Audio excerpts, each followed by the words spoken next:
Subject है, यानी कि Mudasir is my student, he is very clever, he is very clever. अब ही इज वेरी क्लेवर किसके बारे में है? ही। और यही किस चीज के लिए, किसकी जगह यूज हुआ है? मुदस्सिर की जगह यूज हुआ है। यानी कि हमारे साथ सब्जेक्ट जो है ना, हमेशा हमारे साथ क्या होगा? या नाउन होगा या फिर क्या होगा? प्रोनाउन होगा। ये बात अपने जहन में बिठाना है कि सब्जेक्ट हमारे साथ हमेशा हमेशा हमेशा के लिए क्या होता है? या तो नाउन होता है या फिर क्या होता है? प्रोनाउन होता है। ठीक है? इसके अलावा सब्जेक्ट और कुछ हो ही नहीं सकता। सब्जेक्ट हमेशा के लिए क्या होगा? या नाउन होगा या प्रोनाउन होगा। सब्जेक्ट का समझ आ गया? सब्जेक्ट हमारे साथ सेंटेंस का वो पार्ट है जो किसी चीज को नाम दे रहा है। फॉर एग्जाम्पल, नाम दे रहे हैं किसी पर्सन को, नाम दे रहे किसी प्लेस को, या नाम दे रहे किसी चीज को, लेकिन शर्त यह है कि इसके बारे में हम बात भी कर रहे होते हैं, तो इसको हम क्या कहते हैं? सब्जेक्ट। अब नाउन क्या है? नाउन जो है ना, सिर्फ एक पर्सन, प्लेस और थिंग को नाम देता है, बस। चाहे इसके बारे में हम बात करें या ना करें, जब हम इसके बारे में बात करें तो वो नाउन हमारे साथ क्या बन जाएगा? वेरी गुड, सब्जेक्ट बन जाएगा। और अगर हम बात ना करें तो वह सिंपली क्या होगा? नाउन ही होगा। या अगर प्रोनाउन है, अगर इसके बारे में हम बात करेंगे तो क्या होगा? सब्जेक्ट होगा। और अगर इसके बारे में हम बात नहीं करते तो सिंपली प्रोनाउन होगा। बैठा। ठीक है? तो सब्जेक्ट का कंसेप्ट आपको समझ आ गया। अभी आप लोग को कहते हैं कि यार, हमसे तो भूल जाते हैं कि हमारे साथ सब्जेक्ट हमेशा या नाउन होगा या फिर क्या होगा? प्रोनाउन। तो इसके लिए मैं आपको एक ट्रिक बताता हूँ। क्या बताता हूँ? एक ट्रिक। वाटर का फॉर्मूला तो सब अब सबको आएगा ना? H2O। ठीक है? H2O यानी कि ऑक्सीजन, फिर क्या है? 2 हाइड्रोजन है। इस तरह है। ठीक है ना? अब देखो, इस फॉर्मूला को हम जो है ना इंग्लिश लैंग्वेज में कन्वर्ट करेंगे। ये जो फॉर्मूला है हम कन्वर्ट करेंगे इनटू इंग्लिश लैंग्वेज। ऑक्सीजन की जगह हमारे साथ आएगा क्या? सल्फर आएगा। क्या आएगा? सल्फर आएगा। ठीक है? इस हाइड्रोजन की जगह हमारे साथ क्या आ जाएगा? नाइट्रोजन आ जाएगा। क्या आ जाएगा? नाइट्रोजन। ये क्या आ गया? नाइट्रोजन आ गया। ठीक है? और इस हाइड्रोजन की जगह क्या आ जाएगा? फास्फोरस आ जाएगा। क्या आ जाएगा? Phosphorus. Sulphur, nitrogen and phosphorus. अब देखो, ये जो एस है इसका मतलब क्या है? सब्जेक्ट। Well done. ये क्या है? सब्जेक्ट। अब सब्जेक्ट हमारे साथ हमेशा के हमेशा के लिए क्या होगा? या नाउन होगा या फिर क्या होगा? प्रोनाउन होगा। अब ये फॉर्मूला मेरे ख्याल से नहीं बोलेगा। ठीक है? प्रोनाउन। सो सब्जेक्ट हमेशा हमारे साथ या नाउन होगा या फिर क्या होगा? प्रोनाउन। सब्जेक्ट को समझ आ गया? Should I go ahead? Good. Now we were talking about predicate. That what is predicate? Rifakat, what is predicate?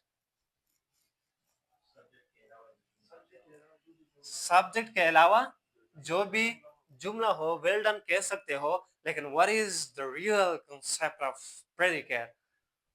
Who is going to impress me? जिसके नाउन के बारे में, नाउन हो या प्रोनाउन हो। गुड। यानी कि सिंपली सेंटेंस का वो पार्ट जो हमें मालूमात देता हो नाउन या प्रोनाउन के बारे में। अब नाउन और प्रोनाउन को भी उड़ा दो। सेंटेंस का वर्ड, सेंटेंस का वो पार्ट जो हमें मालूमात दे रहा होता है about subject is called predicate. अब यही उर्दू में सिर्फ क्या करूंगा? इंग्लिश में लिख लूंगा, तो हमारे साथ प्रेडिकेट का डेफिनेशन हो जाएगा। ठीक है? तो हमारे साथ क्या है? प्रेडिकेट है। पी से रिप्रेजेंट करूंगा प्रेडिकेट। ठीक है? So predicate is a part of a sentence, is a part of a sentence। कौन सा पार्ट है? is a part of a sentence which tells us about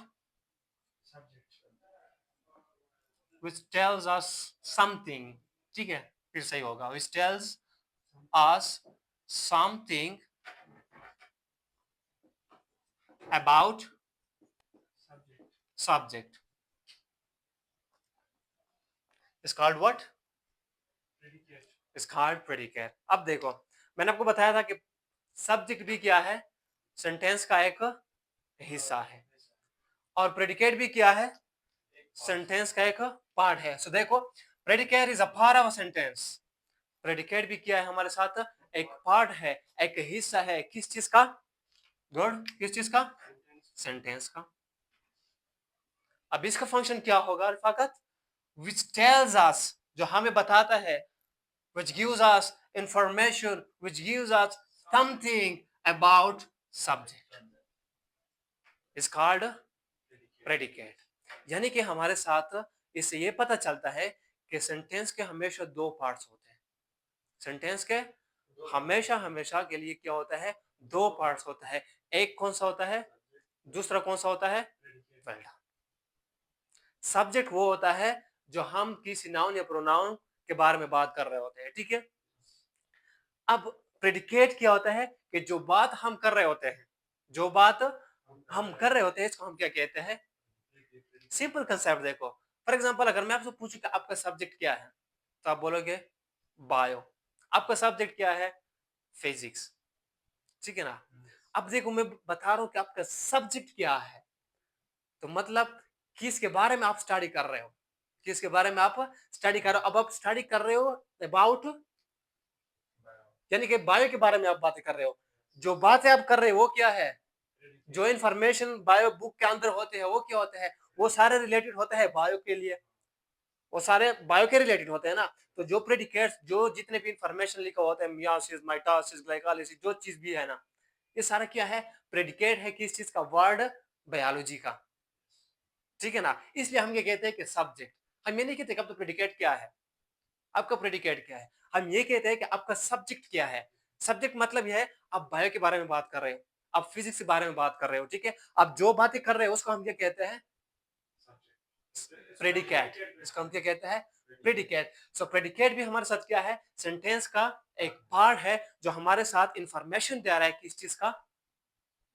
subject के बारे में क्या दे रहा है, इंफॉर्मेशन दे रहा है. फॉर एग्जाम्पल, जैसे कि मैंने आपको कहा कि वही एग्जाम्पल मैं क्या करूंगा, रिपीट करूंगा